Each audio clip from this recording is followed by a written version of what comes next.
中等点广播讲话让老乡咋咯？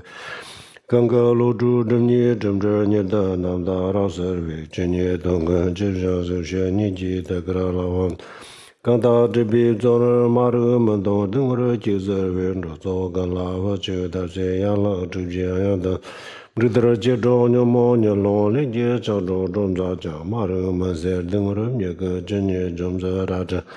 多年大张三金大中有的里做家这头个这招这当人年坚持。道路们在人家伙要拉的马拉巴扎那的马拉巴扎那的马拉巴扎那的马拉巴扎马拉巴扎那的马拉巴扎那的马拉巴扎那的马拉巴马拉巴扎那的这等接近接了我在这街道路的门巴拉山挂当当就上了都把路主不别那瓦记得说了了解进步做的你没想说的没能进步俺家把个人当俺咱都什么都东把的街将来上茶路好，各位法师各位道友大家下午好。Good afternoon to everyone.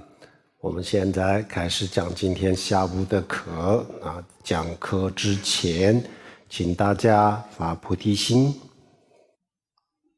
We are going to now begin with this afternoon's teaching, and before we do so, please everyone make an aspiration of bodhicitta.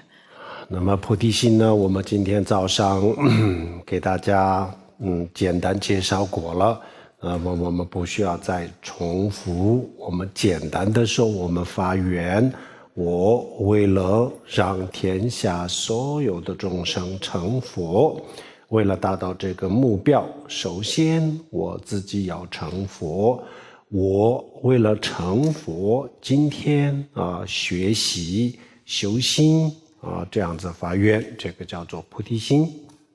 So we talked about this morning what it is that we mean by bodhicitta, so there's no need for us to go over this. Just in a nutshell, bodhicitta is the aspiration or the vow to assist all other beings in attaining Buddhahood, and in order to achieve this purpose, determining to attain Buddhahood first for oneself. And it is with this purpose and motivation in mind that we study and practice the Dharma. This, in a nutshell, is the aspiration of bodhicitta. 好，那么我们今天上午给大家介绍了这个寂知的修法。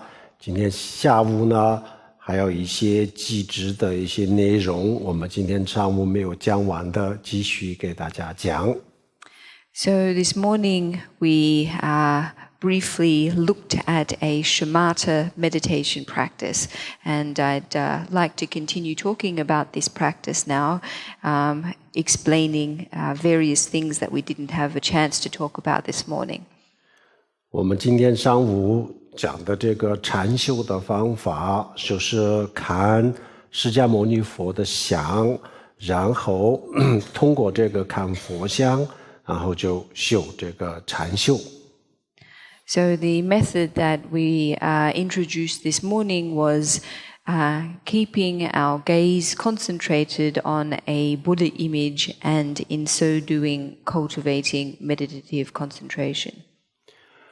因为我们在现实生活当中，我们每一个人的心是非常的浮躁，静不下来，要静下来1分钟都非常非常的难，所以我们的心总是想找到一个可以去看的、可以去抓的地方、可以去执着的地方，所以我们先就让他去看这个佛像。让他就专注于这个佛像这样子的话，稍微比较容易静得下来。In our everyday lives, our minds are usually in a very restless state. They're so restless that even to calm them down for a period of 1 minute is difficult. So because our minds are habitually looking for something to focus on or grasp onto, what we do with this meditation method is first let our minds focus on a Buddha image, and in so doing it's easy for them to be brought into a state of calmness.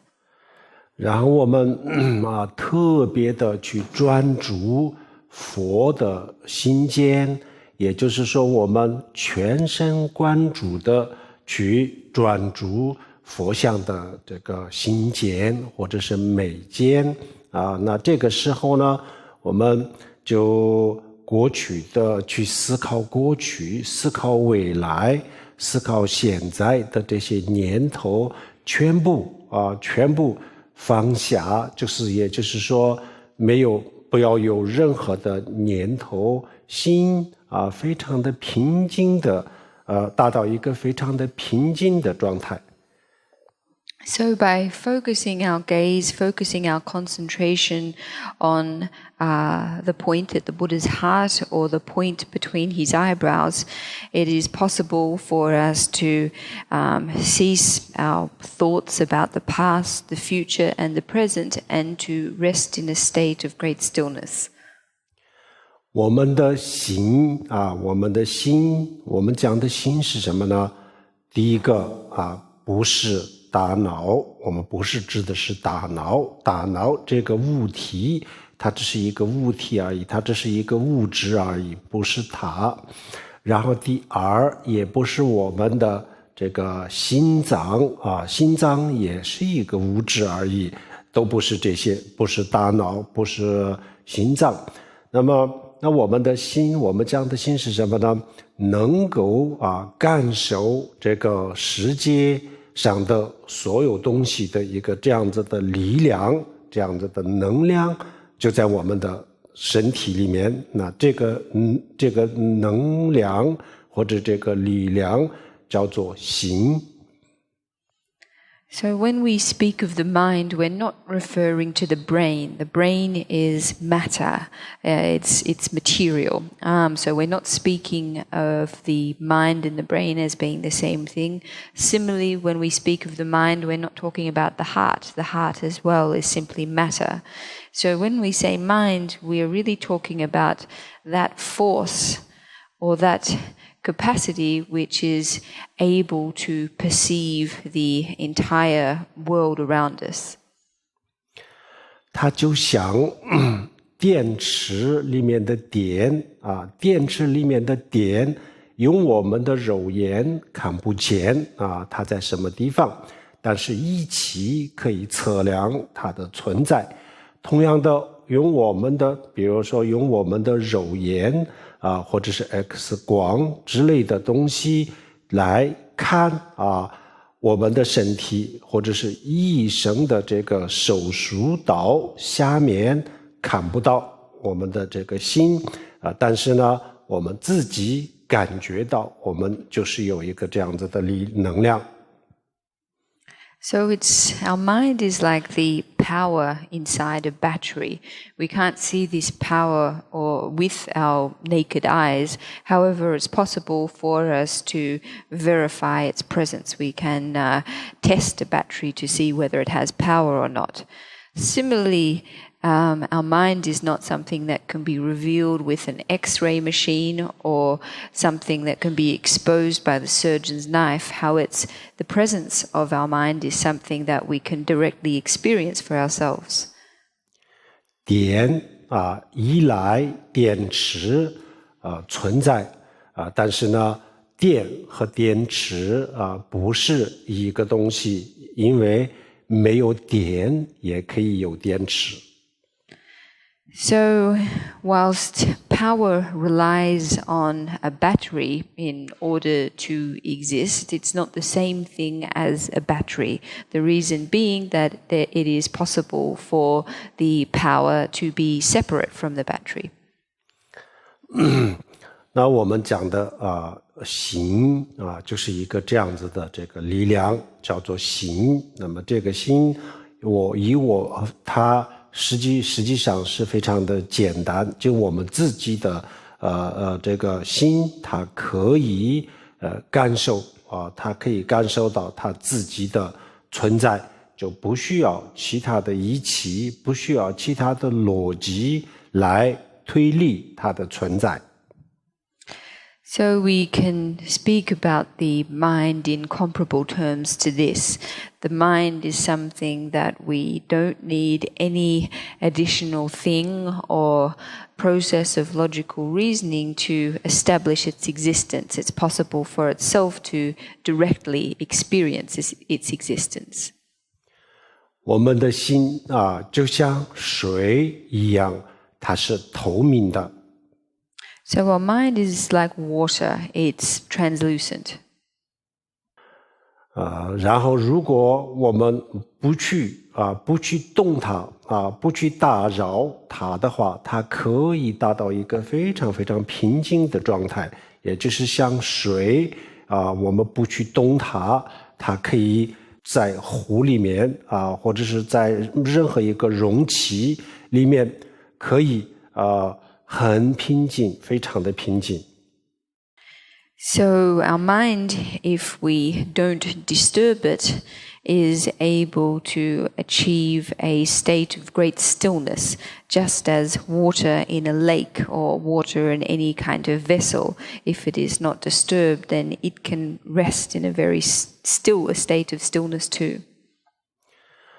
然后如果有东西来动它，比如说刮风或者是容器的动摇，那就水也就开始震动，或者是在大海上有风有大风的时候，就是波涛汹涌也就是非常的厉害的。那我们的心也是这样，如果有人去动它，有的时候动的时候呢，然后它也可以发展到一个非常严重的地步。However, if we were to move the water or to agitate it in some way, say, for example, wind to blow the surface of water in a lake, or for us to shake the water in a vessel, then it would begin to show sign of movements and waves. And the same goes for our minds as well. If we disturb them, if we agitate them, then it's possible for them to become extremely turbulent. 然后水从液体可以变成固体，从液体也可以变成气体。So water is able to go from a liquid state to a solid state. At the same time, it's also possible to transform from a liquid state to a vaporous state. 同样的，我们的心从无色、无心、无色的状态变成有心有色。比如说我们做梦的时候，我们看到的形形色色的世界，实际上就是我们的心的投影，是它创造的世界。And the same goes for our minds. It's possible for them to go from our mind to go from a formless state to taking on one of form. So, for example, during our dreams at night, all that the forms that we perceive in our dream states are actually nothing but the projections of our mind. 然后我们的心从现在我们的心也可以，比如说像液体可以变成这个气体，蒸发为气体一样，我们的心也就可以从我们现在现实生活当中的有思维、有判断能力的这个心，也可以变成一个非常非常宁静非常安静这样子的状态。And just as water is able to to transform from a liquid state to a vapor state, it's possible for our minds to move from a state of analytical and investigative activity to a state of stillness and calmness. 从佛教的角度看，心也是一种物质啊。这个世界上物质有很多很多种物质，我们认为物质就是像石头、砖头这样子，这种想法是错误的。物质有很多不同形式的物质，所以我们的心也就是物质当中的一部分。So in Buddhism, we still regard our minds as being a kind of matter, just a different kind of matter to that which we usually understand matter to being. In fact, matter incorporates a great range of different kinds of matter. So simply understanding matter to be things like stone and wood, etc., is not a complete understanding. 所以我们要控制自己的心，如果能够控制自己的心，等于就是控制了整个的世界，对我们自己而言。So, in respect of ourselves, being able to control our own minds is the equivalent of being able to control our entire universe. 如果我们的心，内在的心失控了这样子的话，我们的家庭、工作，甚至是整个的世界都是混乱，都变成混乱的状态。If we lose control of our minds, then everything in our life, our family life, our working life, etc., becomes chaotic. 所以我们自己的内心的训练比任何一个训练包括身体的训练，比任何一个训练更重要。So for this reason, training our minds is actually the most important kind of training that we can do, even more important than training our physical bodies. 实际上，一个人的一生过得幸福和不幸福，都是以我们的心来决定。In actual fact, whether or not we live a life that is happy is determined by our minds. 一个人的人生过得有意义和没有任何的意义，也就是以我们的这个心来决定。And so too, whether we live lives that are meaningful or not is also determined by our mind. 很长时间人类就是非常非常的着重物质，然后就是没有太多的去关注人的内心这样子以后呢，我们现代人的这个每一个人的内心很多不能说每一个很多人的内心非常的不健康。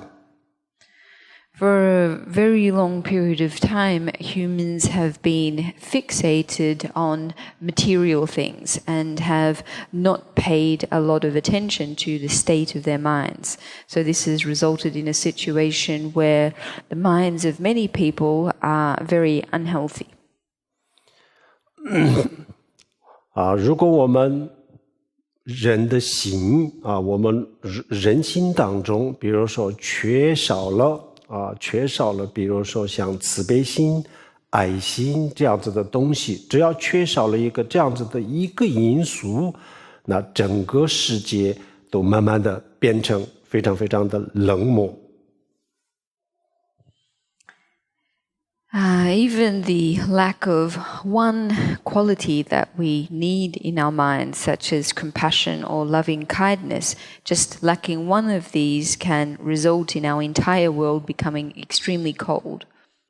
就像我们的人的身体里面的某一个化学的成分发生了变化，就会导致整个人的身体的变化一样。So this is exactly the same as the way that just one chemical reaction inside one's body can influence our entire physical system. 所以我们忽略了自己的内心的这个提升或者是忽略内心的训练这个其实是一个很大的错误。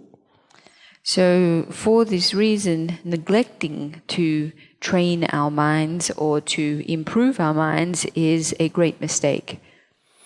所以我们要花一点时间每一个人都要花一点时间来打坐修行，训练自己的心。So everyone really needs to spend a due amount of time meditating, practicing, and training their minds. 在现实生活当中，我们的心几乎都是一个，比如说一个水非常非常浑浊的状态一样。我们基本上24小时当中深度的睡眠以外基本上就是停留在一个水变成非常浑浊的时候一样，我们的心就是这么混乱浮躁、狂躁这样子的状态。In our everyday lives, our minds really exist for the majority of time in a state that is similar to turbid water.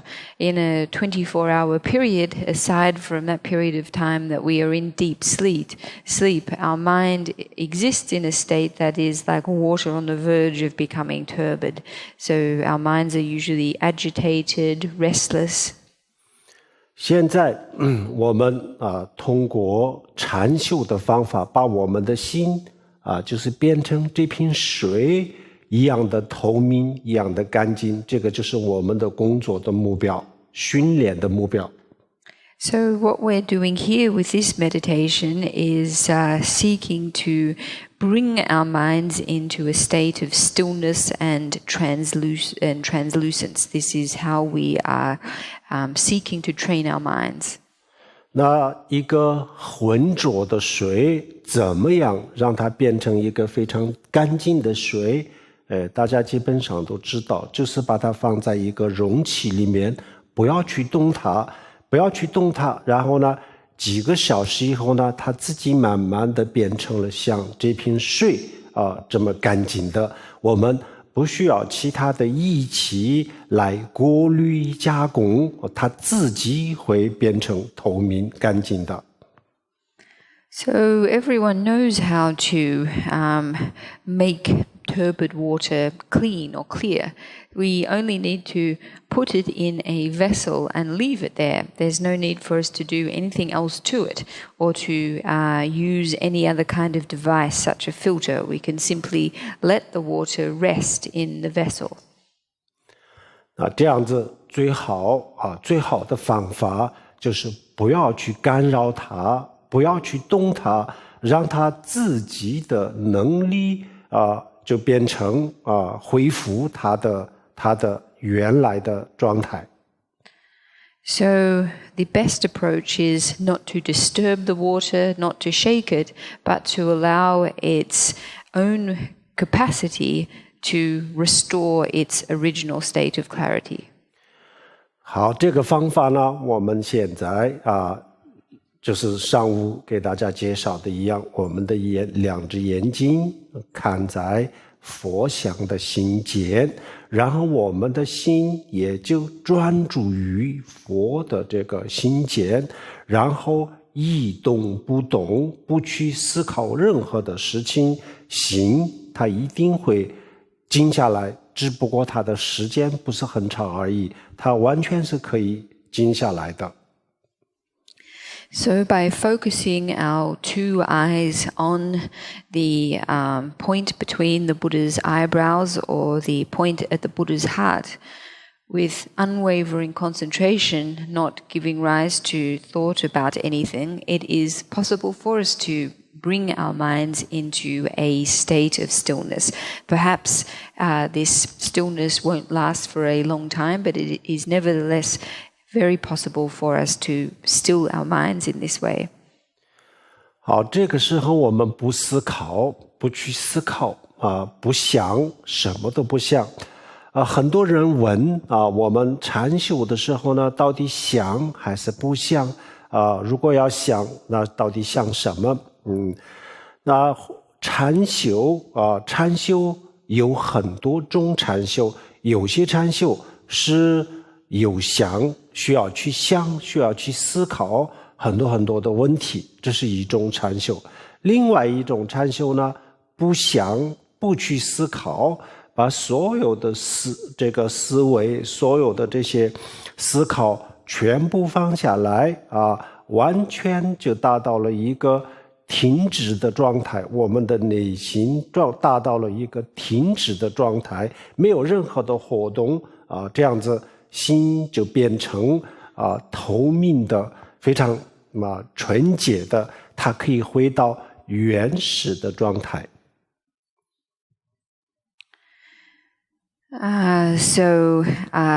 Many people wonder then, when we are resting in this state, what should we be thinking? What should we be thinking about? And in this particular meditation, when we are resting, we are not thinking about anything. There are, of course, different kinds of meditation. There are kinds of discursive meditation in which we do a lot of thinking. We do a lot of contemplation. This kind of meditation requires a lot of thought activity. There is another type of meditation, however, where we abandon all kinds of thought and analytical activity and bring ourselves into a state of stillness, a state of non-activity. And in so doing, it's possible for us to bring our minds into a state of clearness, purity, to restore them to their primordial state. 这个时候的我们的内心的状态我们自己是非常非常清楚的感受，能够感受得到。但是如果让我们用语言表达出来描述的话，那没有办法准确的描述。So this state of stillness and clarity is one that we are able to clearly and directly experience, but it is one that is difficult for us to convey accurately through language. 没有上下，没有左右，没有内外，可以达到一个这样子的这个状态。但是呢我们自己这个没有上下，没有内外，没有这个左右这样子的状态是可以非常清楚的感受得到。但是呢，所感受到的这个状态呢它就是一个我们的语言是不太好形容的一个状态。So this state of no up, no down, no left, no right, no outside, no inside. This is one that can be experienced by us, but it is not one that's really able to be conveyed clearly through words. 这是我们的心的本性，相对而言，这个是我们内心的本性，但是它还不是绝对的本性，绝对的本性还要突破了以后呢，在最深的地方我们会发现它的真正的本来的面目。So this is the basic nature of the mind, or at least from in a relative way. This is still not yet the absolute basic nature of the mind. It's necessary for us to go beyond this and to discover what in fact is the ultimate nature of our mind. 在中国大陆的东北冬天有一个叫做冰雪大世节冰雪大世节你们可能很多人也应该是听说过，有些人可能也去参观过。冰雪大世节是什么呢？就是因为冬天中国北方很冷的，所以呢这个就是这个水很快的时间当中就变成了冰，然后就是一个冰的雕塑，冰可以做成建筑物，可以做成人，可以做成车子等等然后又通过各种的这个五颜六色的灯光，然后呢它就变成一个整个的城市一样，非常非常的漂亮。In the far northeast of China, every year there is an ice lantern festival. Perhaps many of you have heard of this, and some perhaps have even visited it. Essentially, in this part of China, it's extremely cold, and so water very rapidly becomes ice. And so during this festival, many ice sculptures are made from the ice. The ice is fashioned into people, houses, cars, etc. And all of these sculptures are lit up by lights of different colors. And this forms an entire city of ice sculptures, and it's very beautiful. 但是这个建筑物、人交通工具等等，就像一个真实的城市一样的东西，实际上都是水，水可以变成一个这样子的城市。So, but all of these sculptures of people, houses, cars, they appear to be like a real city, but in actual fact, they're just made of water. Nevertheless, they are able to appear like a real city. 这个城市最后的时候呢，它会都变成水。In the end, this entire city will be reduced to water. 我们现在可以往左、往右、往上、往下看一看，都是我们的心，我们的心就变成了建筑物、植物、动物以及各种各样的东西。And it's possible for us to look up, look down, look to our left, look to our right, and we can see that our mind is becoming, our mind has become buildings, plants, animals, and so forth. 水它为什么变成了一个城市呢？就是因为有外面的这个温度就是因为这个温度的差别，所以水变成了一个城市。The reason in the example of northeast China that water is able to become a city is because of the temperature conditions that enable this to take place. 我们的心为什么变成了一个宇宙？那就是因为我们的五明，就像我们梦见建筑物世界宇宙一样，我们因为有了五明，我们的心也就变成了这个大自然，变成了宇宙，变成了银河系，变成了地球，变成了各种各样的物质。So why is it then that our mind becomes the universe? The reason for this is because of the existence of ignorance, and it's through this that our minds become or take on the appearances of buildings, nature, world, matter. 有一天我们的心也就会开始慢慢的融化。慢慢的融化，它也就像整个就是这个冰雪大世界的城市，最后变成了水一样，我们的这个世界也就会总有一天它会融化。One day, however, our minds will melt, just like the ice city that every year melts back to water. There will be one day when our universe will melt and dissolve too.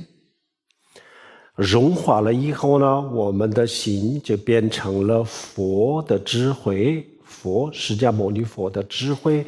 那我们的心就像现在就像冰雪大世界一样，那么这个我们的修心就像这个温度一样，这个修心的温度就上升的时候呢，我们的心也就会开始融化，最后融为佛的智慧。One day when our minds melt, they will melt into the state of Buddha wisdom. Our minds, however, as they are at the moment, are like the ice sculptures in the ice festival. Our practice, our meditation, is like temperature, the temperature conditions. And by increasing the temperature, our minds are able to melt until finally they melt into the state of Buddha wisdom. 所以我们说控制了我们的心，等于就是控制了整个的世界。So this is why we say that in being able to control our own minds, we are able to control the entire universe. 控制的方法，我们从禅修开始。And in terms of developing the method or a way for controlling our minds, we need to start off with this kind of meditative practice. 好，这个时候呢，我们把我们的心平静下来，不要去干扰它，不要去动它，让它自己慢慢的平静下来。So first we allow our minds to become still, to become calm. We don't disturb them or disrupt them. We just simply allow our minds to. 这时候呢，我们前面已经讲过了，我们每一个人都是一样，我们的心一定它会，我们不要去动它的话，就不需要做任何的其他的动作，只要不去动它只要不去动它，只要不去干扰它，那它自己就会慢慢的会变成透明和纯洁，或者是平静宁静这样子的状态。So everyone is the same, as we have spoken about. Just as long as we don't disturb our minds, as long as we don't agitate them, then it is possible for our minds to exist in a state of clarity, of purity, or a state of stillness and tranquility. 但是因为我们刚刚开始学禅定所以我们的这个禅定的功夫目前非常有限所以我们没有办法这个不干扰它，这个不干扰或者是宁静的这个状态，我们没有办法持续很久。However, when we're just at the beginning of our meditation practice, our ability is extremely limited in remaining in this state. That is, it's extremely difficult for us not to disturb our minds. It's extremely difficult for us to maintain this state of clarity and stillness.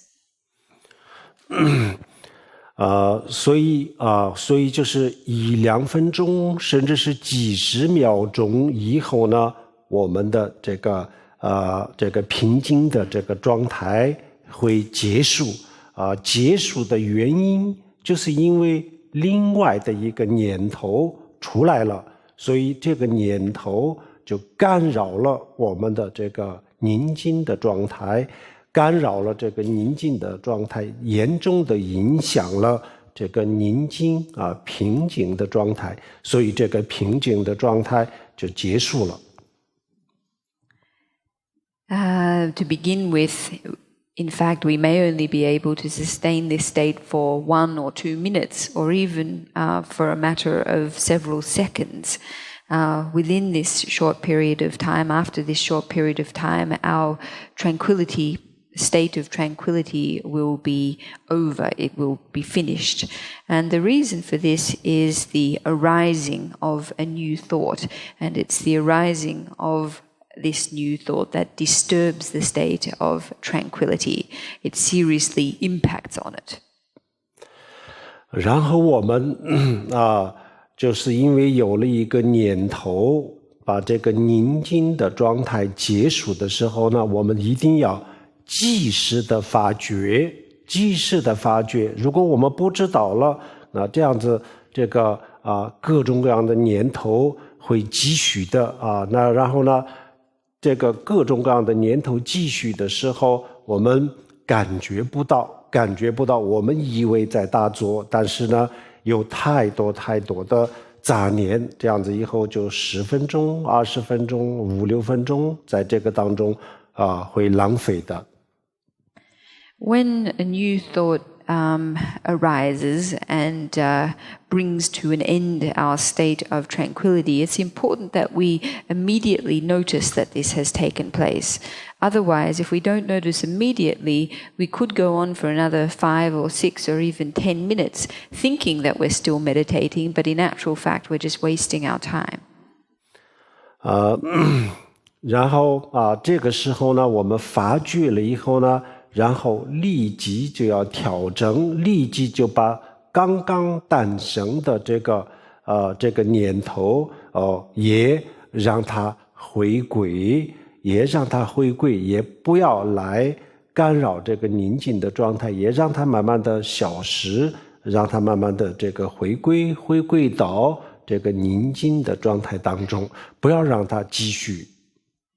So when we immediately notice the arising of a new thought, we need to prevent it from continuing to impact our state of tranquility. So in immediately noticing the arising of a new thought, we need to dissolve this thought. 好，这个就是一个比较具体的方法，还有很多具体的方法呢。因为我们今天时间的关系就其他的不讲，因为还有一个我们前2天在其他地方也详细的介绍过这个很多的具体的方法。那么这个也是有英语的翻译如果我们就听不懂那个藏语或者汉语的人呢，可以继续看这个，可以看这个视频来学习。So, in terms of the specifics of specific steps and specific instructions regarding this meditation method, we on a previous occasion I gave a fuller teaching on this meditation method. It's available in English translation for those of you who don't understand Chinese or Tibetan. 然后能够听韩语的呢，也可以直接上网看这个上慧灯之光的网，这个上面有这方面的音频、视频，还有电子版的书，这些资料都是比较全面的。For those of you who understand Chinese, you can go directly online, and there are a lot of my teachings available in video format as well as in audio format and downloadable books as well. 好，然后我们继续介绍这个智慧方面的禅定和这个智慧，我们空心证悟空心的智慧的方面给大家这方面给大家介绍一下一些比较具体的手法。So what I'd like to go on now with is introducing to you a concrete meditation method for increasing our wisdom or for realizing emptiness. 因为禅修的部分呢，我们刚刚提到了，因为我们前2天讲过了，所以大家可以通过这个网络学习所以我们就禅修方面呢不再讲，我们继续讲其他的，就是讲这个空心方面的。And the reason that I'm going on to this now is because a couple of days we covered shamatha meditation in more detail. So I'd like to go on now to talking about emptiness meditation. 那证悟空心的作用证悟空心的作用是什么呢？如果我们真正能够证悟空心的话，那就是因为这个证悟空心的智慧可以解决我们内心当中的所有这些负面的情绪，以及这些情绪导致的痛苦。So what is the function or what is the use of realizing emptiness? Well, if we are able to properly realize emptiness, then the wisdom that is generated thereby is able to completely address, completely eliminate all of our negative mental states and the suffering they generate. 好，然后我们修这个空心呢，可以在这个禅定的基础上继续修，最好就是在这个禅定的基础上继续修空心。So, emptiness meditation, we can practice on a foundation of shamatha practice. So, in fact, it's best if we practice this way upon our foundation in shamatha practice. 然后这个禅定的基础上继续修的话应该怎么修呢？我们刚才讲了，我们的心就是变成了一个，就达到了一个非常宁静的这个状态的时候呢，然后我们进一步的去了解这个宁静的状态，它到底是什么。So when we say to practice emptiness meditation on a foundation of shamatha meditation, what we are really speaking about here is continuing our meditation practice after we have reached a state of clarity and stillness. And when we have done this, we go one step further into understanding the nature of this stillness. 如果我们一个人有一个真实的本质或者是本心这样子的话，那应该是在我们的内心的最最最深的地方。If a person has a basic nature or a fundamental nature to their mind, then this would presumably be at the innermost layer of their mind. 因为除了它以外，其他的我们内心或者是我们的这个身体的里里外外的所有的东西都不是本心。The reason for this being that aside from everything else about ourselves, our various external layers of our bodies, minds, etc., are not our basic fundamental nature. 都不能说他们是本心，因为它不具备本心这两个字的含义。We can't call these other aspects of ourself our basic or fundamental nature because they don't fulfill the requirements of this term.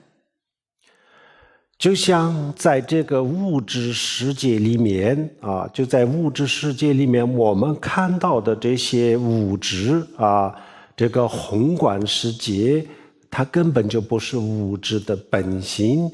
如果物质有一个本性的话，那应该是在微观世界当中，而不在宏观世界当中。So it's just like in the material world around us, all that we see in the macrocosm of the earth, everything that we see here is not the basic nature of these things. If we were going to look for their basic nature, presumably we would need to look to the microcosm. 因为宏观世界是微观世界的产物也就是说，这个宏观世界是微观世界所导致的一种错觉，所以它不是本性，它也没有本性本质这两个字的含义。Because the macrocosm, in fact, is a mistaken, or what we see as the macrocosm is a mistaken perception or a confused perception of the macrocosm itself doesn't fulfill the requirements of basic nature. 所以我们就到这个内心的最深的地方去寻找他的本心是对的。So for this reason, to look for our basic nature in the most innermost layers of our mind is the right approach. 因为我们的现实生活当中的我们的这个精神非常的这个浮躁非常的这个暴躁的这个状态，它不是它的本心，它是它的本心的一种反应它就是一种它的本心的反应，或者是本心的产物。So in our everyday lives, our minds, they're restless, they're tumultuous, and so they are not the basic nature of our mind. They are simply a response or a manifestation of this basic nature. 那么如果他的本心在我们的内心的深处的话，那我们修禅定的时候呢，我们已经达到了这个本心离这个本心比较近的地方。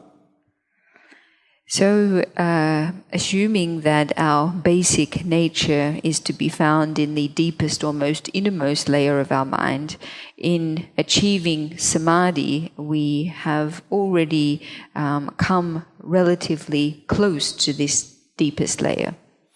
我们的心达到了一个这样子的平静的状态的时候呢，如果我们能够再往前走一步再往前突破一步的话，就可以达到这个可以接触到它的真正的原始的状态，也就是禅宗讲的这个明心见性。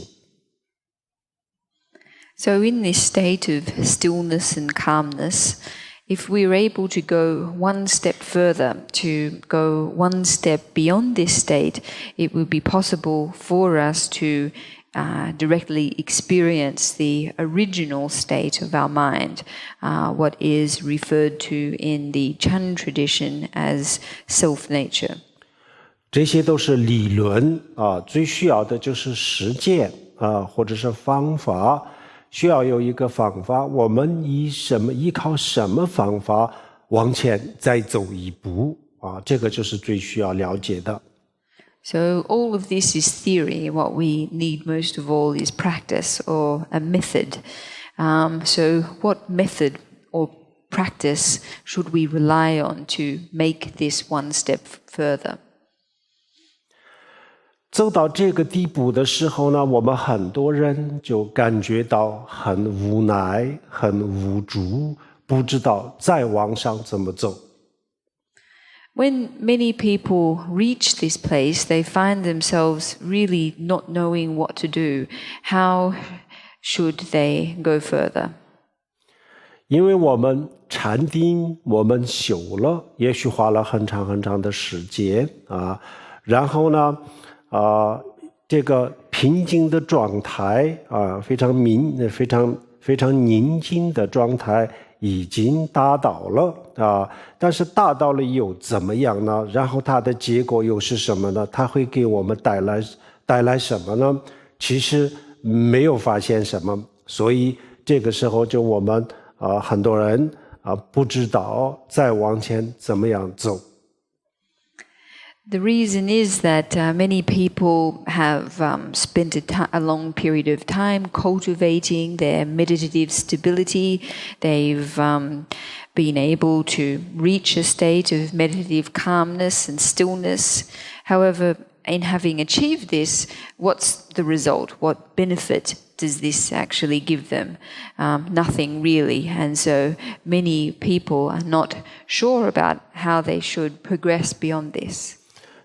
就是最后的一步最后的一步没有办法突破，所以就是感到很多人就感到很无奈。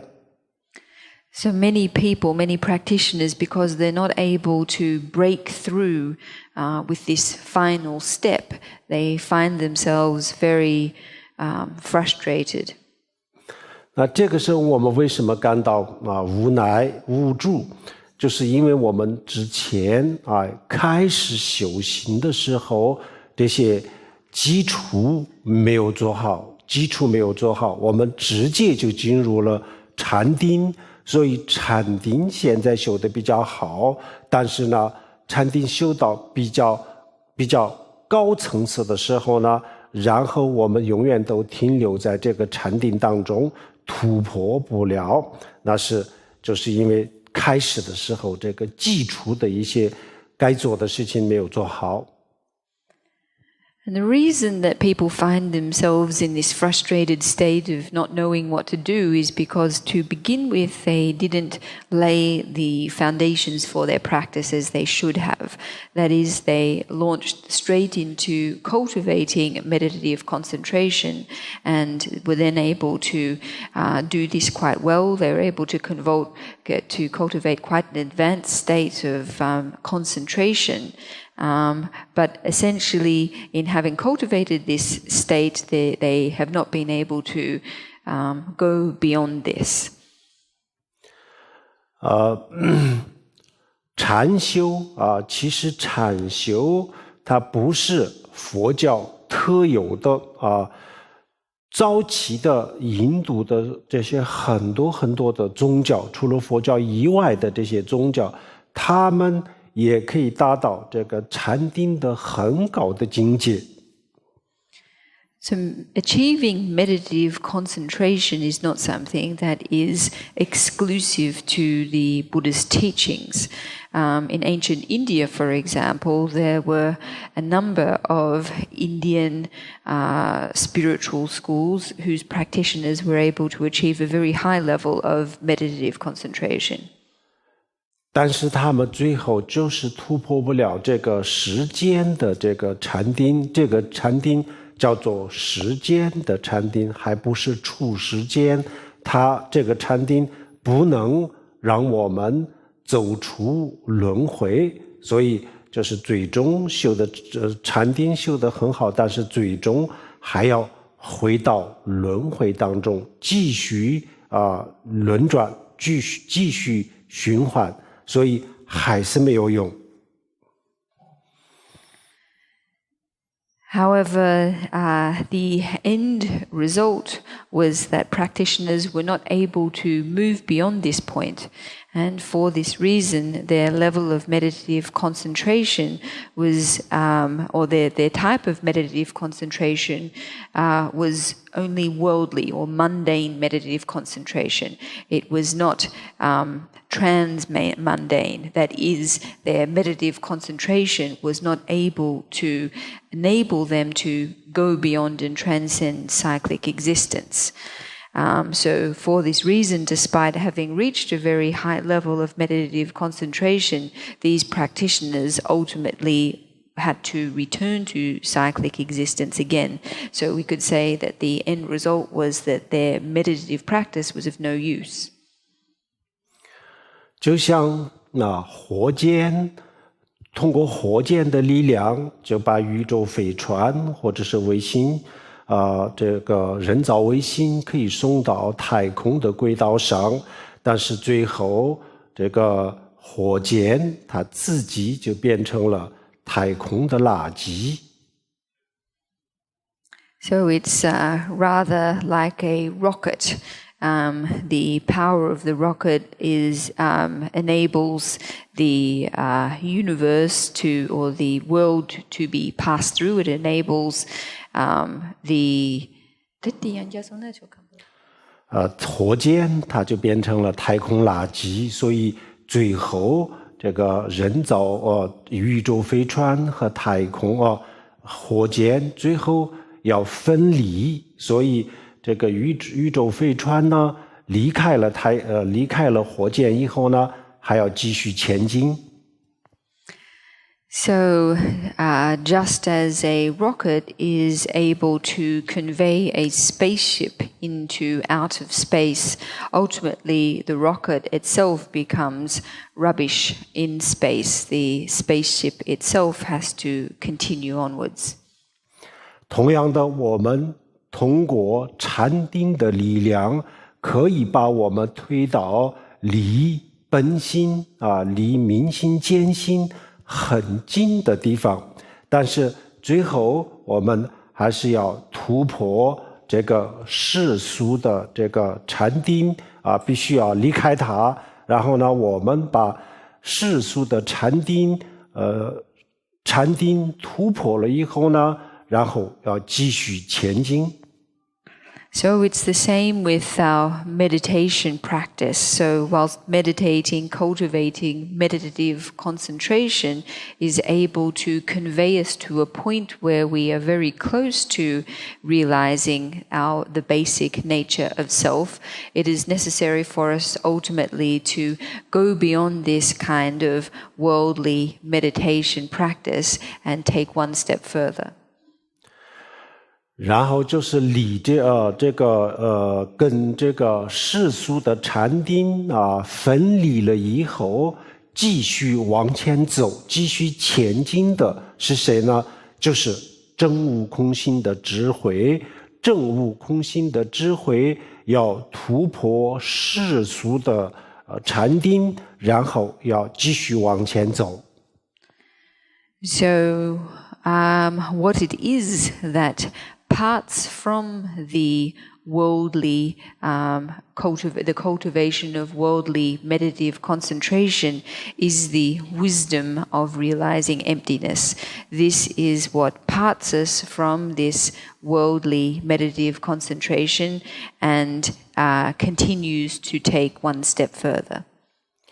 这个时候证悟空性的智慧能不能离跟这个世俗的禅修分离突破，就要看我们刚才讲的当初的这个修行的基础。如果当初修行的时候这个基础的修法没有修好的话，那个时候呢，就是没有办法跟这个世俗的禅修脱离就超越不了，突破不了，所以呢，就是从轮回当中走不出去的。Whether or not the wisdom of realizing emptiness is able to separate from our worldly meditation cultivation, that is, whether it's able to go beyond it, to transcend it, really depends on the foundations of our practice. And if we haven't laid these properly in place, then it won't be possible for us to transcend this level.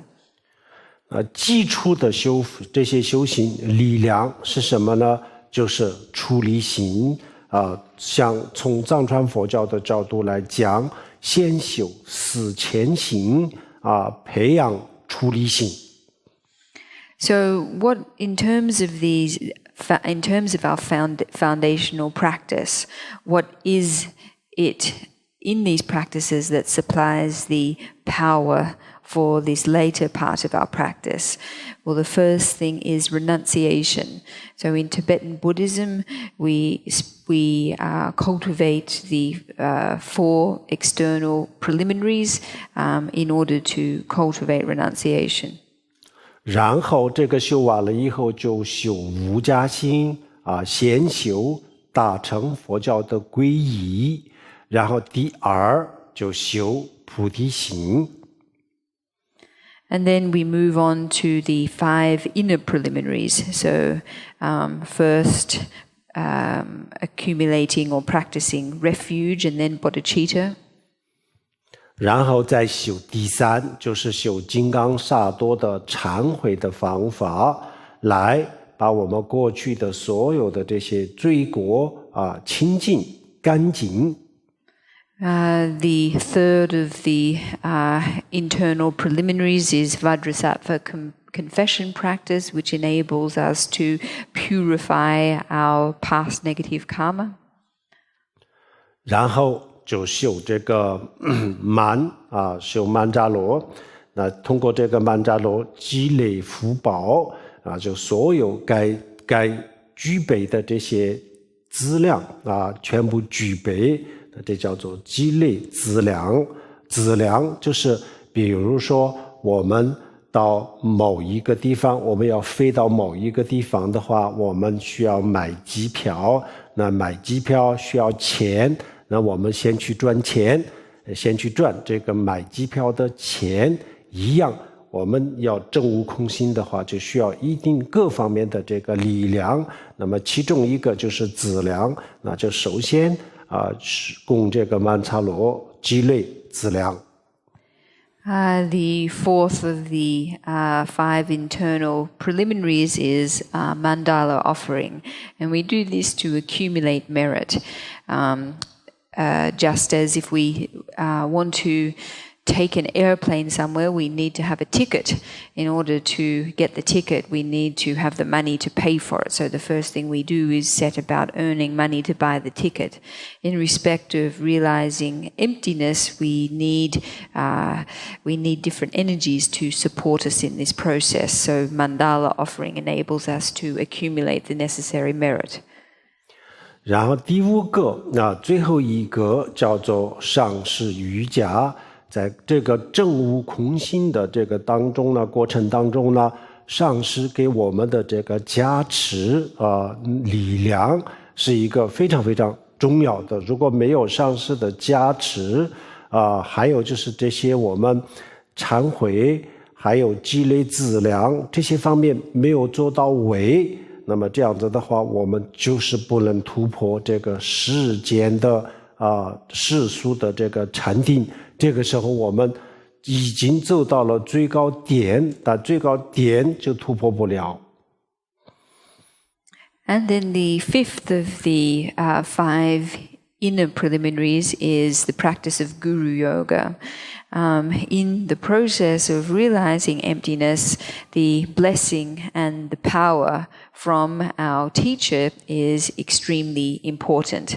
Without this blessing and without the benefit of confession practice and accumulating merit, then it is not possible for us to go beyond, to transcend this level of meditative concentration at a worldly level. 然后这些最基本的这些力量，最基本的条件全部具备了，也就是说我们把4加心和5加心修的都很标准都每一个都修到标准，修到了他自己的要求，这样子的话，那我们能够突破这个世俗的禅定，就是因为超越世俗禅定的这个力量条件都已经具备了，所以这个时候呢，突破不是很难。So these 4 external preliminaries and 5 inner preliminaries are the energy or the conditions that we need to have in place. Once we have practiced or cultivated this practice to the appropriate level or to an appropriate standard, then we are then equipped with the capacity to transcend this worldly level of meditative practice.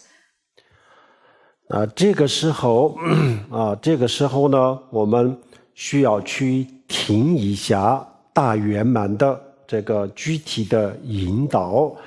或者是如果想学禅宗的话，那就要照禅宗的非常具体的这个指点如果是想学藏传佛教的话，像大圆满、大受印这些到现在为止有很多非常好的上师经验非常丰富的这样子的上师还在。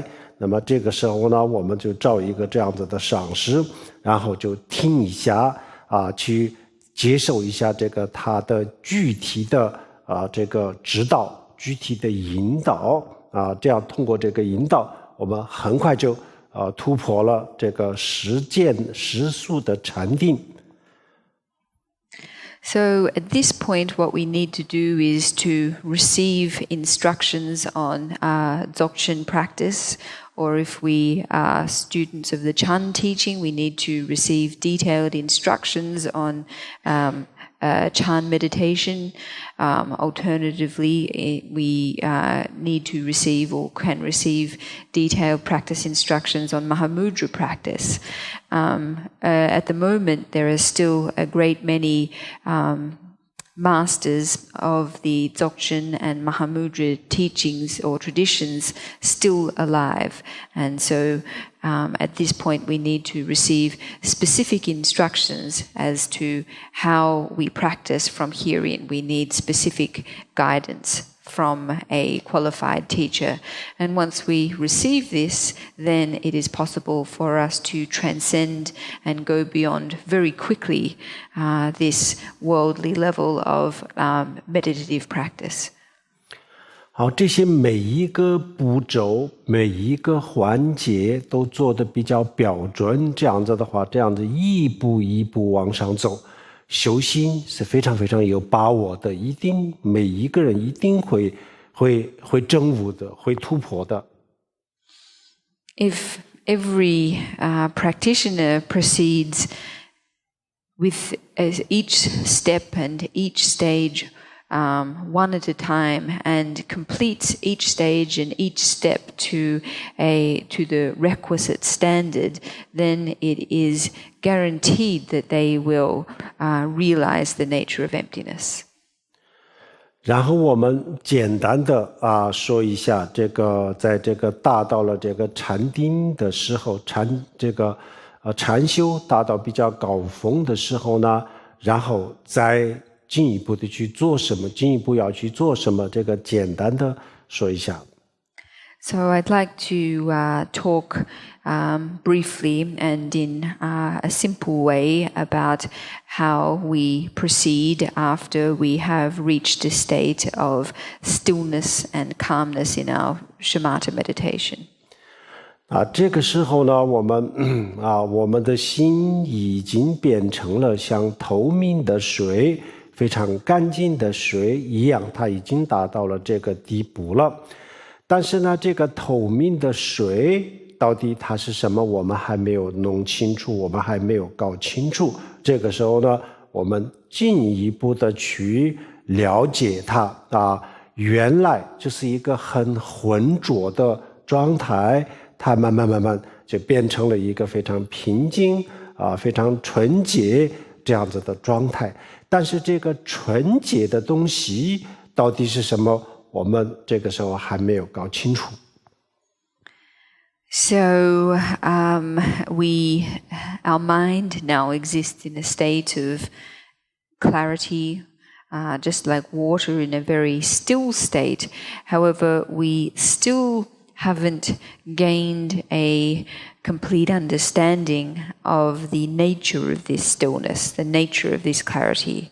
So it is necessary for us to go one further step in terms of understanding this. That is, originally we had water that was turbid, and then we brought it or let it become clear and still and its nature.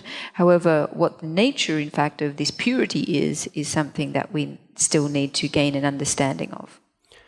好，这个方法到时候我们禅定修得比较好，心比较平静的时候呢，然后我们在这个基础上开始观察，开始了解自己的这个心，就是它的本质。这时候呢，我们拿什么东西来看我们自己的心？眼睛、耳朵都不行的，这些五个感官都看不到我们的心。那唯一的直接能够感受到它的本质的是他自己，所以让他自己去了解他自己。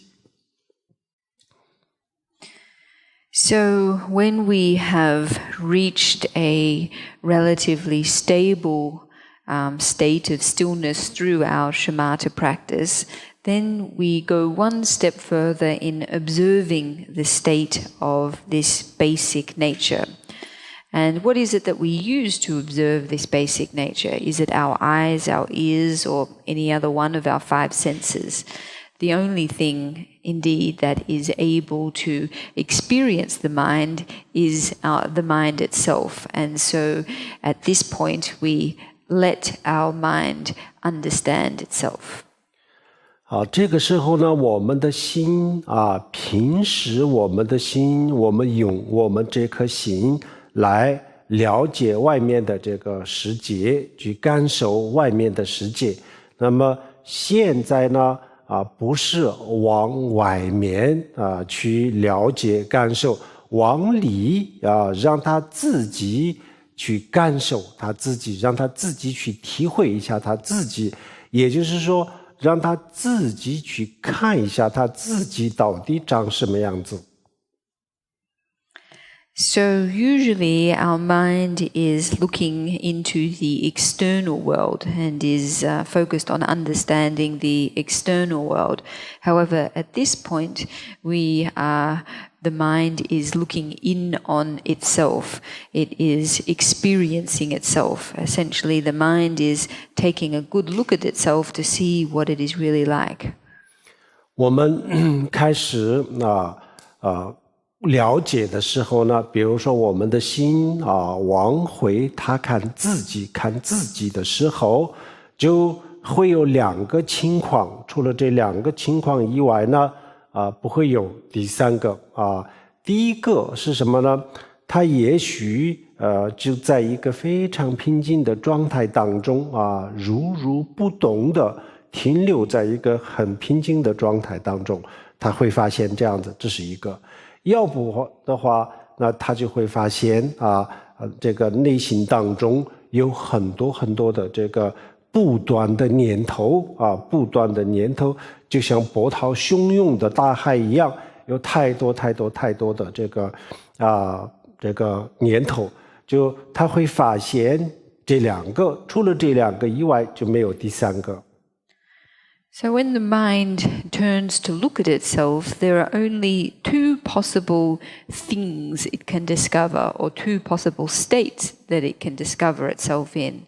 The first is one of stillness, that the mind, when it turns to look at itself, discovers a state of ongoing stillness. This is one possibility. The other possibility is that when the mind turns to look at itself, it discovers many thoughts arising. It discovers a great deal of movement, rather like the turbulent face of the ocean. Beyond these two possibilities, there is not a third. 不管他发现他在停留的状态，或者是在混乱的状态都没问题。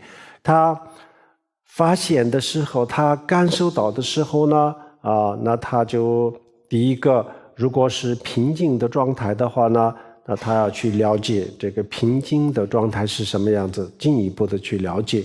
如果他在有不断的这个杂念都诞生的话，那就看杂念到底是什么，进一步的去了解杂念这个到底是什么样子。So regardless of what state it encounters itself in, it doesn't matter. If the mind discovers itself in a state of stillness, then the mind goes one step further to understand more deeply this state of stillness. If, on the other hand, the mind discovers itself in a state of movement, of great discursive activity, then the mind goes one further step into understanding further this state of discursive activity. 那这样子他去进一步的去了解的时候呢，他会发现什么呢？他会发现不管是就像波涛汹涌的一样的状态也好，或者是就像一个静静的湖面的状态一样的也好，这两个不管是哪一个，他会发现这两个都是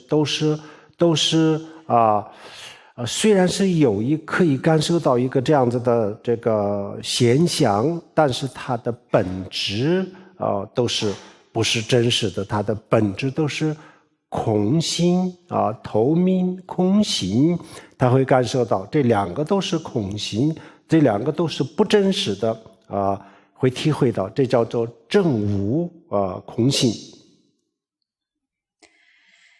So when the mind takes one further step to examine either of these states, regardless of whether it is the mind in a state of a raging ocean or the mind in a state of a very still lake, even though the mind may encounter the phenomenon of either of these two, neither of these states are the essence of the mind. In looking one step further, the mind is able to discover that both of these states are empty of inherent existence, that they are both not ultimately real. And this is what we refer to as the realization of emptiness. 他体会到这个他的心的本性是空性非常非常清楚的体会到他的心的本性是空性那这个体会它不是推理不是推理，而是自己的经验非常清楚的感受到这两个都是空性这样子的时候呢，我们从这个比较可以说是比较高的层面了解了我们的心的本性。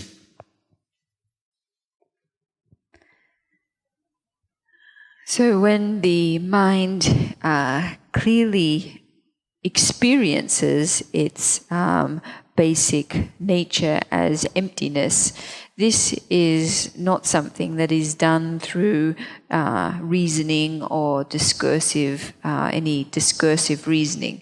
This is a direct personal experiencing that both of these states of the mind are empty. So this is a realization of the emptiness or the realization of the basic nature of mind from a relatively advanced level. 这个时候呢证悟了空性的时候，那它的作用是什么呢？这时候我们从一个这个噩梦里面醒过来了一样，然后我们会发现万事万物它都是我们的心的一个投影，那么创造这个万事万物的这个创造者，它本身也就是一个虚幻的，也是一个虚幻的一个虚拟的东西，而不是一个真实的东西。这个时候呢，他会发现万事万物，包括这个宇宙世界，包括我们的心都是一个虚拟的世界非常清楚地体会到它这是一个虚拟的世界。So what is the use or the result of realizing emptiness? Well, it's really just the same as waking up from a terrible nightmare. In realizing emptiness, we understand that every single thing is merely just an appearance or a projection of our own minds, and that our minds are the creator of all this which is illusory and not real. So both the external phenomenal world and our minds themselves, that they are both illusory in nature, is something that we gain clear experiential understanding of. 这个时候所有的烦恼，比如说嗔恨仇恨、生气贪婪等等，这些所有的烦恼，都是就像一个轻轻的风吹过去了一样就不会给我们留下任何的痕迹。也就是说，这些所有的烦恼，它失去了它的力量，所以这些烦恼就根本就不能影响到我们。So the result of this is that all of our afflictions, all of our negative emotions and mental states whether it be anger or hatred or greed, appear to us only as a light breeze. They pass over us, but they're not able to leave a lasting trace. That is, they are stripped of all their force and power. 然后这个时候呢，我们把所有的烦恼都断掉了，断除了。就断除的意思就是说，这些烦恼，任何一个烦恼都不会影响到我们。然后再往前走的话，烦恼它本身也就慢慢的会减少，甚至最后会消失。So the effect of this is the elimination of our suffering and affliction. That is to say, that our afflictions from this point are not able to affect us. And then as we continue or sustain this practice, the suffering or affliction themselves will gradually become increasingly less. 这个时候呢，我们有些人就会担心那这样子我们是不是对这个世俗的生活也就失去了心性不感兴趣？那这样子我们是不是也就是享受不到这个生活给我们带来的幸福其实这个担心是不需要的。这个时候呢，我们的生活就更加的，我们生活的品质更加的提高。这个时候呢，可以享受到更高级别的幸福和快乐。So many people worry that at this point they will lose interest in their worldly lives, that in realizing emptiness they'll no longer be able to enjoy happiness in life. However, there's really no reason for this worry. The reason being that from this point onwards we are able to enjoy an even higher kind of happiness or a higher level of happiness. 然后这个时候还有一个呢，当我们自己从这个噩梦当中醒过来的时候呢，我们会更加的关心关爱还在继续做噩梦的人，还没有醒来的人这就是说大乘佛教讲的证悟空性以后对众生会有更加的慈悲心的意思。 And in addition to this, as we wake up from the nightmare ourselves, we will have increased care and concern for those who are still in the nightmare. That is to say, this is what the Mahayana teachings are referring to when it is said that in realizing emptiness, one will have greater compassion for all other beings.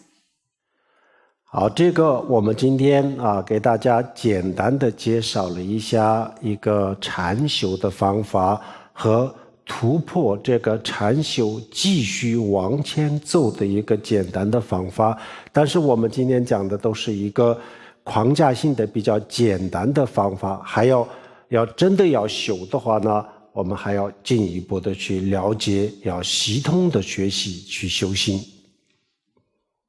So what I've taught today is a simple method for cultivating shamatha, as well as a method for going beyond this one step and proceeding further. What I have presented, though, is a relatively simple outline or a simple approach. If this is something that you really intend to practice, then it's necessary to study and learn about this further. 这些就是正确的路，解脱的道，就是佛教的精华，这叫做大乘佛教，这叫做佛教，这就是佛教的重点核心的思想。所以我们真的想学佛的人就是要学到这些，而不要经常就这个搞太多的新式的东西啊，就更严重的还有商业化的东西，因为我们佛教界这个搞商业化的东西现在就越来越多，非常非常的严重。然后呢，形式化的东西也很多啊。形式化的东西呢，就是像我们搞很多非常非常隆重的法会，还有很多这方面的，但是没有什么实质的像慈悲、智慧啊。我们的佛教讲的这个佛教的核心啊，比如说我们刚才讲的这个形式是什么呢？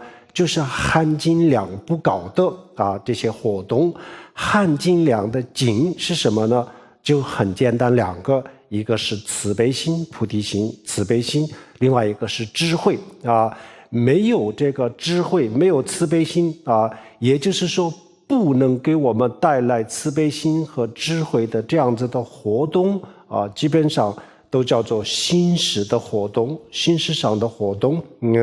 然后呢，就跟金钱有关系的这些呢，不仅仅是形式，而且是这个商业化。那在这样子的商业化的活动和形式化的活动当中，佛教的核心就慢慢大家都找不到。所以呢，这个在某种程度上，实际上我们自己在破坏佛教啊。所以我们真正的想学佛的人，必须要知道释迦牟尼佛他自己的思想，释迦牟尼佛他自己的这个观点是什么，这个必须要弄清楚。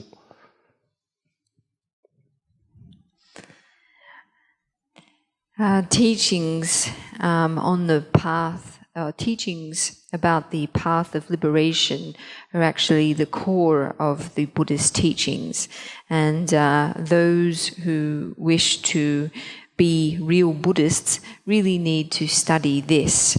So for this reason, it is best if we don't invest too much time in ritualistic and formalistic practices, and certainly not commercialized kinds of Buddhist activities either. So examples would be really over-the-top Dharma assemblies and other activities like this.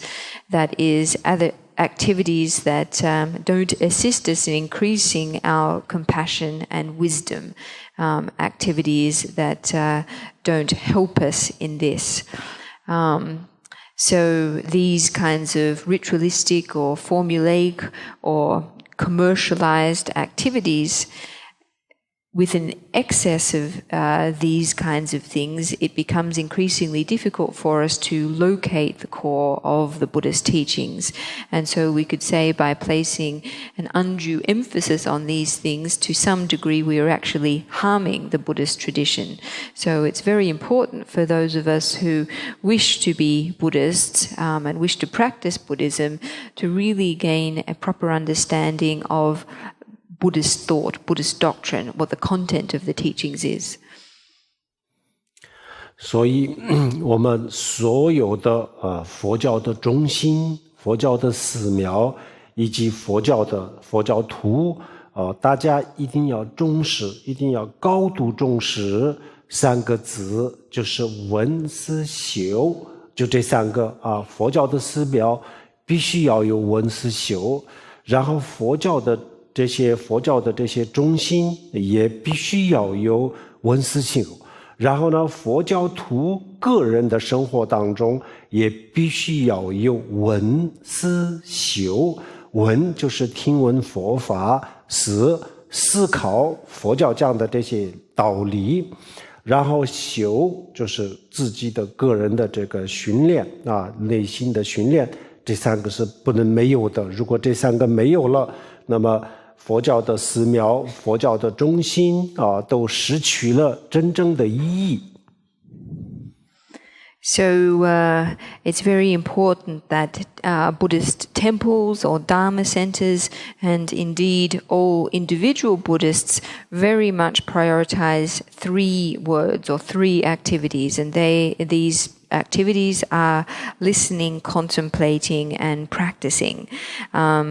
These listening, contemplating, and practicing need to be incorporated or provided by temples and Dharma centers, and individual Buddhists in their everyday lives need to incorporate these three activities too. So in listening, we're referring to studying and hearing the Buddha's teachings.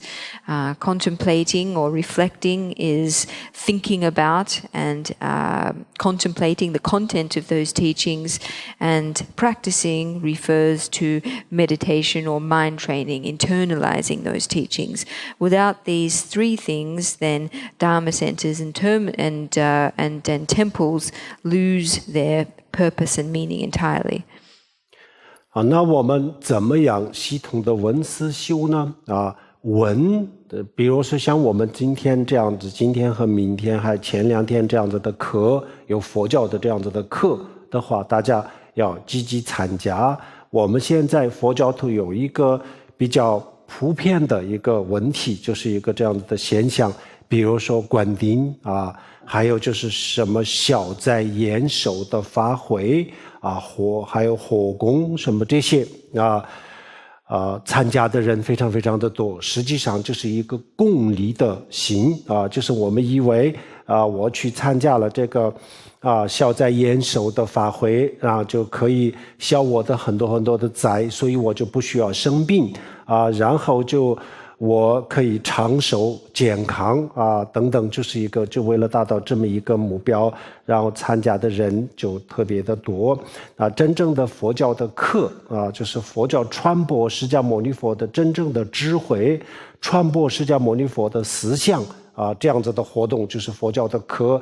那这个参加的人非常的少，在哪里都是这样子，所以我们佛教徒的这种观念，我觉得必须要做一个调整否则的话，我们走的路不一定是佛教。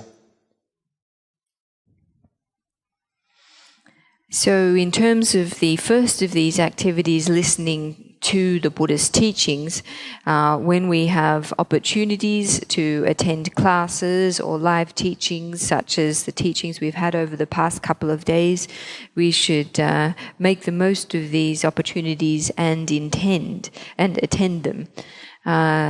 Usually there are a lot of people interested in attending activities like tantric empowerments, Dharma assemblies or rituals oriented to averting misfortune and bad luck, fire pujas and the like. However, the reason that so many people attend is often due to self-interest. That is, they hope that by attending these activities they will achieve good health and be free from illness. And so this results in a situation where the number of activities that involve transmitting the real content of the Buddhist teachings are few, and that these activities are not well attended. So it's really important, I think, that Buddhists need to change or reform their ideas somewhat. Otherwise, the path that we're traveling upon may not end up being a Buddhist path at all. 所以就是希望我们所有的佛教徒，或者是我们今天在座的，在以后的日子里，就在学佛的过程当中我们就要抓住这个终点佛教的终点，这个侧终点不能错。这个错了以后呢，我们以为自己在学佛，学了10年、8年、20年。但是最终我们也不知道我自己所学的结果成果是什么，没有看到什么成果，没有看到什么进步，还就是跟当初是一模一样学了10年20年没有发现任何的进步，那这个是非常遗憾的。所以我们真正的去学佛的话，那一年比一年有进步的，有进步，这个进步是自己能够看得到的能够看得见摸得着的这样子的进步。所以我们所有的这个佛教的中心、佛教的寺庙以及我们佛教的各种各样的这个团体，要强调这个闻思修，这样子才能够一方面呢，自己在这个佛教学佛的过程当中，可以不断的提升自己的这个自己的智慧和自己的这个慈悲心的层次可以不断的可以提升。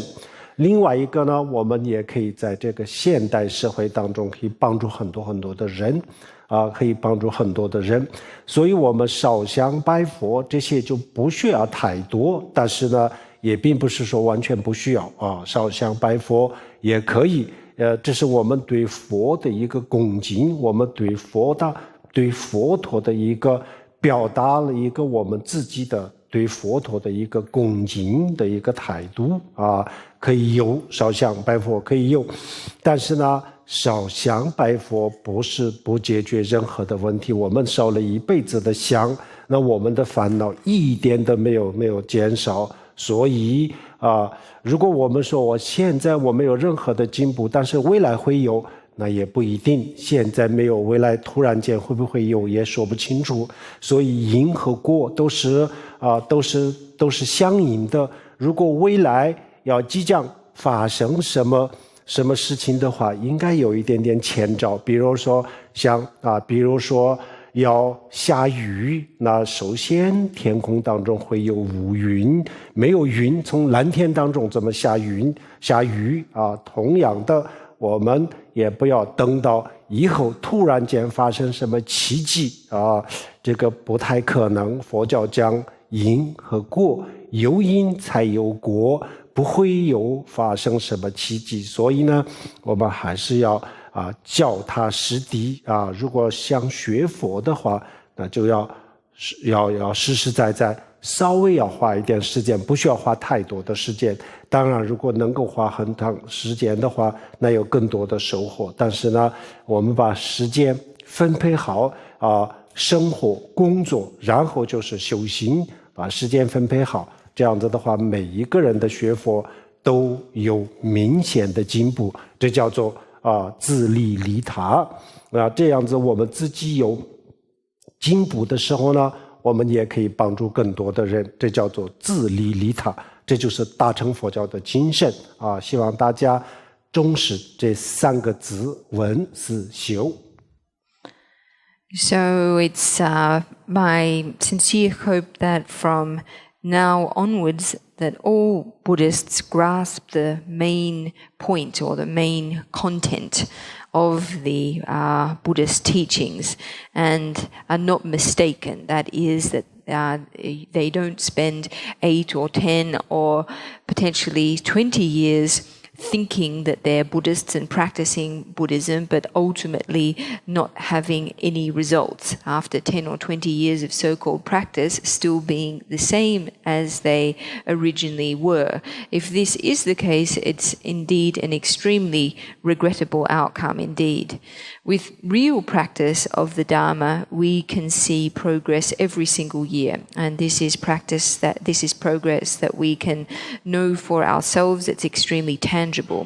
So for this reason, Dharma centers, temples, Buddhist groups, etc., really need to prioritize listening, contemplating and practice the conditions for all of these 3, so that we all as practitioners continue to have the possibility of increasing in our development, that is increasing in our wisdom and the level of our wisdom and the level of our compassion. Through doing so, not only will we be increasing our own wisdom and compassion, but we will also therefore be in a position to better help others. So in terms of ritual practice like making incense offerings and so forth, this is not to say that we don't need any of this or that it's not good. Of course, making incense offerings is a sign of respect and reverence. It's an expression of our attitude. It's fine. However, making incense offerings in itself isn't able to solve any problem. It's possible that we can make a lifetime of incense offerings and yet not experience any reduction whatsoever in our own suffering. So it's important that all of us as Buddhists spend time, allocate time for our practice. It may not be possible to allocate a tremendous amount of time, yet nevertheless, if we do divide our time properly, we can have enough time for our work, for our life, and for practice as well. So through doing so, not only will we gain clear benefit for ourselves, we'll also be able to assist others. And this is what we refer to as benefiting self and benefiting other. So this is the spirit, in fact, of the Mahayana teachings. So everybody, please do pay due attention to this threefold formula of study, contemplation, and practice.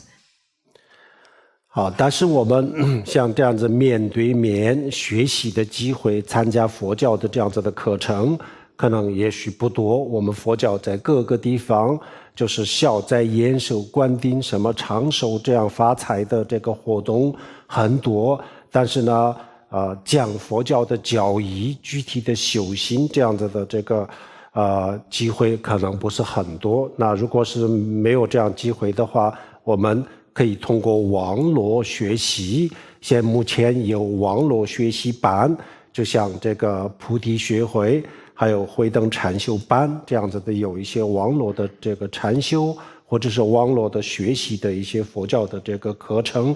那这些里面呢，也可以学到一些，也可以系统的学到一些佛教的常识，还有佛教的论点，还有佛教的一些具体的修法。如果大家感兴趣的话，也可以参加。那总而言之，我们不管是通过网络学习，或者是通过我们现在这样子的学习也好，不管怎么学习，如果真正的想学佛的话，那必须要有这个闻思修，否则的话是没有办法学佛的。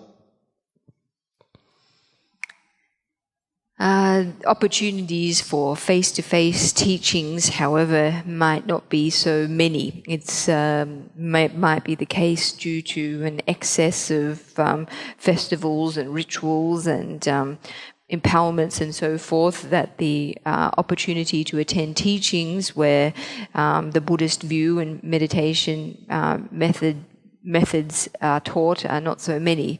If this is the case, it's possible that we can study on the internet.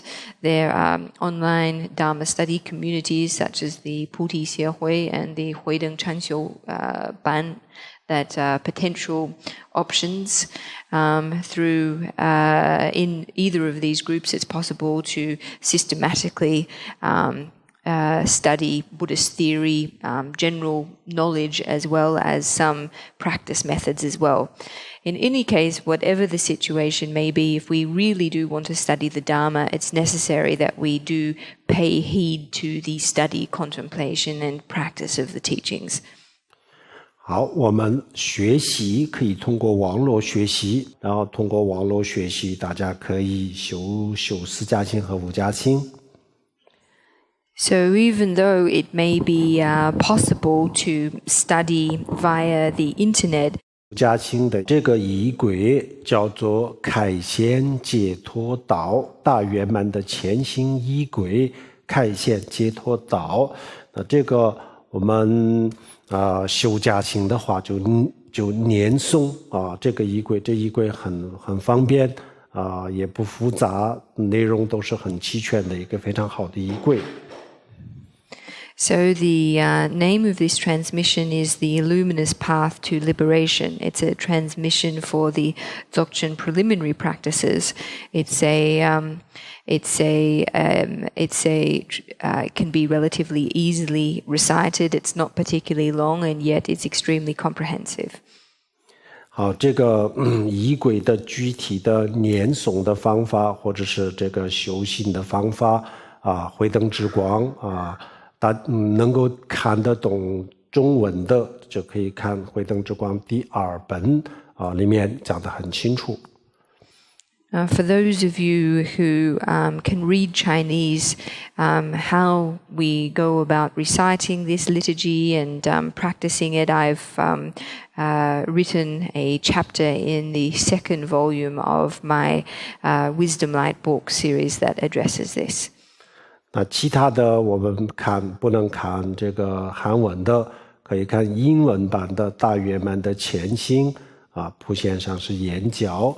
还有就是大圆满前心的前心北王炉啊，这些都是非常具体的修心的引导文。